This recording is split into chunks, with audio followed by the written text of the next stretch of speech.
Yo, what's up, yo boy here? Cut that off, man. I don't talk like that. Don't. If you watch someone like this and he talks like that on camera and talking about trading, don't listen to that guy, alright? Anyway, I'm not saying you should listen to me, but anyway. Just a recap from the last week, or this week, which just ended up last night, Friday. For me, it's a Saturday morning here in Philippines. So let's have a look on my dashboard and then let's have a look what trades I was in and see how that goes, because as you know, last video I nearly lost my account. So this is my Alpha Capital account metrics, and you can see that when I was 30 of December, which was just New Year's Eve, or New Year's Eve was 31st actually, then my equity or balance was 90,612, and then there was nothing much happening during the holidays, obviously. Then I took a one gold trade that got me pretty nice risk reward, sort of.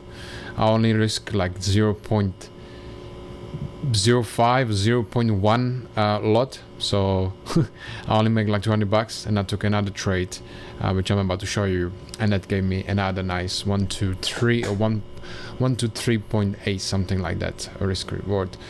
Win rate is still 30% and 30.26%. Number of trades 271, and the balance currently is almost 91,000, which is good.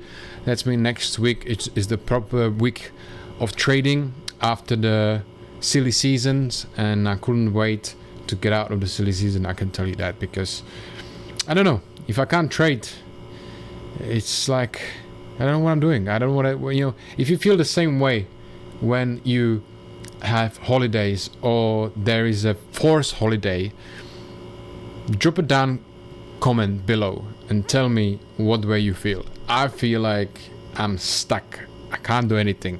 Most people are excited about holiday, and I used to be as well when I had my daily job. Now I'm not. And when there is a forced holiday, bank holidays, whatever that is, Christmas, New Year, I don't know, I'm thinking what to do with my life.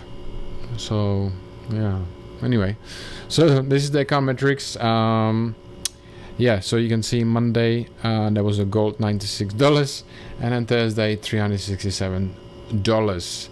I didn't want to risk too much. Reason being is because I nearly blow my account. All right, I was on 90,000.5 or something like that, so 500 more and I'll blow it. I usually risk 0.5% of my account from 100k, which is 400 bucks. But I obviously wanted to give myself more chances. Anyway, this is the gold I traded. Let's go on a 1 hour chart so you can see better. This is the trade I took on, I believe it was a Monday. Yes, Monday, just before the London session. It was nice 1 to 2. The reason why I took this is, let's go on 4 hour. I believe this was on 4 hour. Where is the trade? Here you can see nice head and shoulders. Turn, something like this. Not the nicest ones, but basically I was expecting to get to this area, so then I can short it, which I did, and I'll show you the reason why. Is on a half an hour we got to this area and we had a nice beautiful engulfing bearish candle on half an hour. You can see this one, we had kind of undecisive candle, and then we had a nice engulfing candlestick, broke below, engulfed the whole candlestick, which was previously bullish, and then we retested and then I shorted it. So this was the nice trade. I wanted to hold it longer, but obviously my emotional state and my confidence just wasn't there. So you know what, I took my profit 1 to 2. The next trade was GBP CAD, and this was a beautiful trade. I hold it shorter than I won it again. If you look at the daily chart, this was actually exactly my thought that I'm gonna take my profits, but I didn't. I took them early, and I'm gonna explain to you why. First of all, emotional state wasn't there.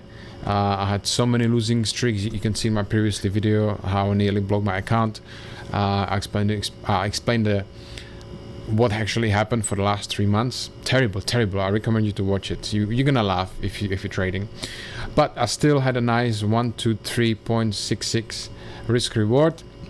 The reason why I closed it, because when I look at the 4 hour, you can see I was thinking we might bounce from this area, okay, from this support on a 4 hour, which could actually easily happen. All right, if you look at the daily, days, if I extend this, if this allows me, if I look at it like this one, it previously bounced from these areas, okay, on daily. It probably was something like this, something nicer, something like this. Okay, you can see it bounce from here, bounce from here, bounce from here, bounce from here. So I was thinking, you know what if just bounce from here and it eats all my profits, and I need the profits, right? So I took my profits and I moved on, because when I look at the 1 hour, was it on 1 hour or was it the 30 minutes? I think it was a 30 minutes, and it was, yes, it was during New York session, and I was seeing, what was it, 15 minutes? I'm not sure. Yeah, it was in 15 minutes. I see this bouncing something, you know what, let's just take my profits. It's nice, 123.66. Let's close this trade, move on, and finito for the week. But then I saw another opportunity on NZD JPY. I'm still in this trade, by the way. This is beautiful, not very beautiful, it's sort of nice. Still bearish on daily, and on 4 hour still bearish, although I don't really like this engulfing 4 hour candle, but I will see how that goes. I'm in this trade since I believe this is from Wednesday, or no, this is from Thursday. Yeah, from Thursday I'm since this trade. On a 1 hour, it looks like there was a head and shoulders. We had a nice beautiful engulfing on a 1 hour. We came back, we had an engulfing on the 30 minutes, and I entered the trade. Nearly stopped me out, and now it looks like it actually is gonna stop me out next week.